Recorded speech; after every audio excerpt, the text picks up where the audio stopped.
اردو بھی رائز نہیں کی جا سکتی تھی. تو دفتری زبان رابطے کی زبان کے لیے اردو کی صرف اس لیے تھی کیونکہ آپ دیکھیں بنگلہ دیش کی آبادی پاکستان سے آلموسٹ 25 یا 30% زیادہ تھی اس وقت. ان سب کو آپ نہ سندھی سکھا سکتے تھے نہ بنگالی سکھا سکتے تھے. تو وہاں سے بھی جو لوگ انڈیا سے نزدیک تھے، اور آج بھی آپ دیکھیں کہ جو لوگ وہاں ان سرحدی لوگوں میں ہیں وہ بنگالی سے زیادہ اردو سمجھتے اور بولتے ہیں. بالکل. تو اس لیے اس کو میرا خیال ہے کہ یہ کیونکہ اتر پردیش جو ہے یو پی کی جو آپ نے بات کی، یہ بنیادی طور پہ ایک چھوٹا سا صوبہ ہے اور اس صوبے سے اتنا بڑا مائگریشن نہیں ہوا کہ اس کی بنیاد پہ اردو زبان کو قومی زبان قرار دے دیا جاتا. نہیں، اس میں یہ ہوتا ہے نا کہ جس شخصیت کو جو کام سونپا جاتا ہے اس کا اپنا بھی تو ایک مائنڈ سیٹ اپ ہوتا ہے نا، اس کی اپنی ایک اپروچ ہوتی ہے. کال پروگرام میں شامل کرتے ہیں، پھر ہم اپنی بات کو آگے بڑھاتے ہیں. جی السلام علیکم. وعلیکم السلام شفیق صاحب، السلام علیکم. جی وعلیکم السلام. کون صاحب کہاں سے؟ سعید ملک. جی ملک صاحب. سر کیسے ہیں آپ؟ بس جناب گڈ لک کہ مجھے کال مل گئی آپ کو. آپ کی محبت ہے، محبت سے سفر کا آغاز کیا جائے تو منزلیں سامنے ہوتی ہیں سر. تو آج ہم بات کر رہے ہیں پاکستان کا مستقبل کیا ہے، اور اس سے پہلے جو قائد اعظم نے ہمیں پاکستان دیا کیا آج وہ ہمیں دکھائی دے رہا ہے؟ کیا کہیں گے آپ؟ میرے خیال میں جی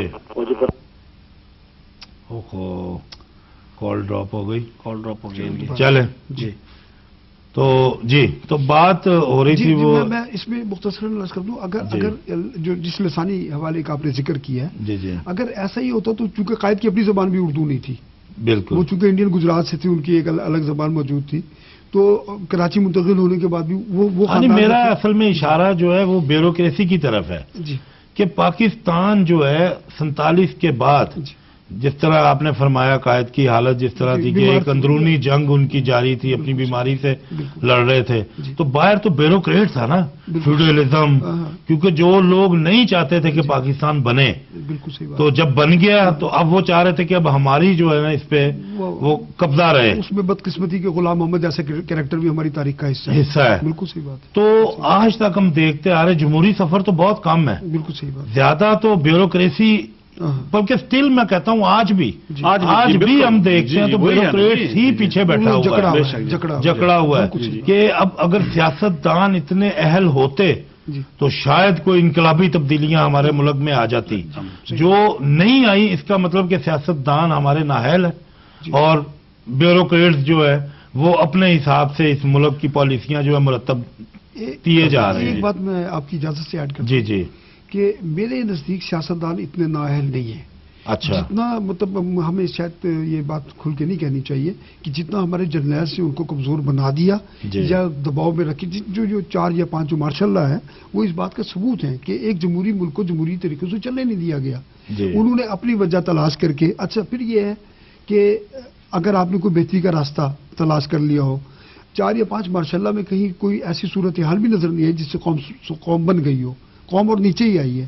تو اس کی نسبت تو ہم یہی کہہ سکتے ہیں کہ سیاستدان زیادہ کامیاب تھے. اگر جیسے آپ انڈیا کی مثال لیں تو ٹوٹل جو ان کا پیریڈ ہے 63-64 سال کا، اس میں ایبسولوٹ بیوروکریسی ان کے پاس ہے اور وہ کئی معاملات میں بہت کامیاب زندگی گزار رہے ہیں. نہیں، ہم سے تو وہ بہت آگے نکل چکے ہیں جی پوری دنیا میں. اب انڈیا کا ایک نام ہے. یہ آپ کس طرح دیکھتے ہیں؟ کیا ہمارے سیاستدان قائد اعظم کے فرمان کے مطابق عمل پیرا ہے؟ بالکل نہیں شفیق صاحب. قائد اعظم نے جو پاکستان کا خواب دیکھا تھا، جس طرح میں پاکستان بناؤں گا، جو ان کی سوچ تھی، جو ان کا خواب تھا بنانے کا، انہوں نے تو دے دیا نا، علامہ اقبال کے خواب کو تعبیر دے دی انہوں نے. تو ایک منٹ میں اسی بات کے اوپر آ رہا ہوں. بدنصیبی سے یہ ہماری دیکھیے کہ ان کو اتنا موقع مل سکا کہ وہ اس کو چلا سکیں. اس کے بعد وہی ٹولہ جس نے اس کو بنانے میں مخالفت کی تھی وہ درمیان میں آ گیا. اور آج جو بھی ہم دیکھ رہے ہیں نا، میں تو یہاں تک کہنے میں بجا سمجھتا ہوں کہ جو آج ہم پاکستان دیکھ رہے ہیں نا، یہ غلامی کے اس دور سے بدتر ہے. آج ہم آزاد نہیں ہیں. ایک خبر نے مجھے بہت تکلیف دی، وہ پچھلے دنوں میں ایک خبر آئی تھی، جس یہ کوٹ کروں گا اس خبر کو. چلیں آپ کی خبر بھی بعد میں سنتے ہیں ذرا. یہ کال پروگرام میں ضرور شامل کریں، کرتے ضرور ہیں۔ کریں۔ جی السلام علیکم۔ ہاں جی السلام علیکم، میں شاہد بول رہا ہوں جرمنی سے، پروگرام چغلیاں میں جی جی شاہد بھائی، کال کر رہا ہوں۔ جی شاہد بھائی، بات جو ہے پاکستان کا جو ہے مستقبل، وہ تو خدا کے فضل سے محفوظ اتنے ہے۔ برے حالات میں بھی وہ چل رہا ہے، بے شک، اور چند لوگ بھی اگر اس میں نیک مخلص ہیں تو ان کی دعاؤں سے جی اس کا مستقبل ہم جی شاہد بھائی، بات ہے کہ جو قائد اعظم نے ہمیں پاکستان دیا تھا، کیا آج وہ اسی طرح نظر آ رہا ہے؟ نہیں یہ میں وہی کرنا جی، چاہتا جی۔ ہوں۔ پہلے تو میں یہ بتا دوں کہ انشاءاللہ وہ برے بھی حالات میں سے گزر کے ہم کامیاب ہوں گے، وہ تو انشاءاللہ، ہمیں انشاءاللہ۔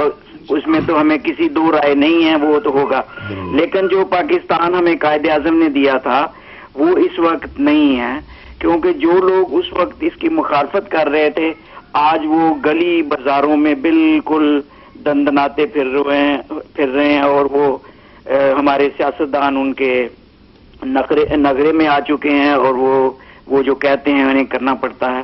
ہمیں وہ پاکستان لے کے آنا ہے جس میں قائد اعظم نے یہ کہا تھا کہ تمام مذاہب جو ہیں وہ جہاں پہ بھی جو بھی کریں ان کی آزادی ہے، اب وہ گرجے میں جائیں، وہ ہندو ہوں آزادی تو- کا مطلب ہی یہی ہے نا۔ ہاں، پاکستان اگر وہ اس کی طرف ہم جائیں گے تو یہ جو 62 سال کا عرصہ ہم نے جو ضائع کیا ہے، یہ ہم بڑے آسانی سے اپنی جو ہماری منزل ہے اس کی طرف رواں دواں ہو سکتے ہیں۔ ہمارے سیاستدانوں کو چاہیے کہ کسی قسم کے خوف میں مبتلا ہوئے بغیر وہ باتیں جو قائد اعظم نے پاکستان بناتے وقت اپنی تقریروں میں کہیں، جی جی۔ ان کو غور سے پڑھیں۔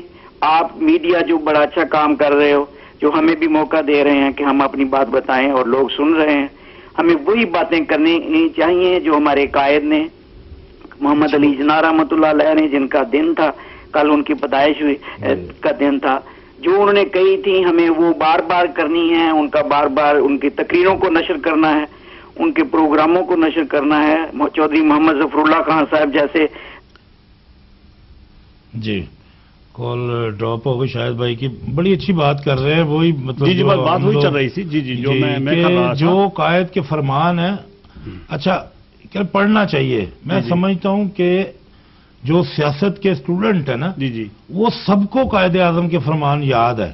جی جی۔ وہ اپنی تقریروں کو خوبصورت کرنے کے لیے اچھے الفاظوں کا سہارا لے قائد کے حوالے دیتے ہیں وہ، جی جی کہ قائد نے یہ فرمایا ہے۔ جی جی تو مطلب تو یہ آتا ہے کہ اس پہ عمل کس قدر ہو جی رہا ہے۔ اچھا، تو شفیق صاحب میں بات کر جی۔ رہا تھا وہ خبر کے حوالے سے جی جی کہ وہاں ایک خبر لگی کہ امریکن جو امبیسڈرز ہے او آئی کمشنر وہاں گئے تو وہاں یہ روک دیا گیا مؤذن کو کہ لاؤڈ اسپیکر اوپر اذان نہ دی جائے۔ بہت دکھ والی بات ہے کہ کیوں نہ دی جائے، تو پاکستان کس لیے بنایا گیا تھا؟ کہ ہمیں یہ پرابلم تھے نا وہاں، دیکھو پاکستان بنایا کس لیے گیا تھا؟ قائد اعظم نے کہا کہ یہاں مسلمانوں کو اپنے ملک میں پاکستان میں مکمل آزادی ہوگی اور اپنی سانس سے رہ سکیں گے، جی اس لیے بنایا گیا۔ لیکن آج اس پاکستان کے اندر ان کی وجہ سے اذان نہ دی جائے، اگر مسجد میں نماز، مسجد کے اندر اذان دی جائے، مطلب آپ مسجد کے میں- کہنے کا مطلب لیکن- پاکستان ایک آزاد مملکت کم اور برٹش یا یو ایس اے کی یہ میں کہہ رہا ہوں جو ہے ان کہ وہی کی- دور اس وقت بھی یہی جی، تھا جی۔ کہ جی فلاں مہاراجا ہے، اس میں آپ آزان نہیں جی، دے جی۔ سکتے، وہاں فلاں جگہ، یہ پابندی اس وقت وہی تھی پاکستان میں اچھا سے پہلے بھی۔ دوسرا میں ذرا اپنا فاروقی صاحب سے ضرور، جاننا جی، چاہوں گا جی۔ کیونکہ ان کا سبجیکٹ بھی ہے۔ فاروقی صاحب، قائد اعظم سیکولر تھے، مذہبی تھے، کیا تھے؟ دیکھیں اصل میں دلوں کا حال اللہ جانتا ہے، لیکن دیکھیں ان ہاں، کی مختلف شبیہ جو ہے نا جی۔ پیش کی جاتی ہاں، ہے، لیکن انہوں نے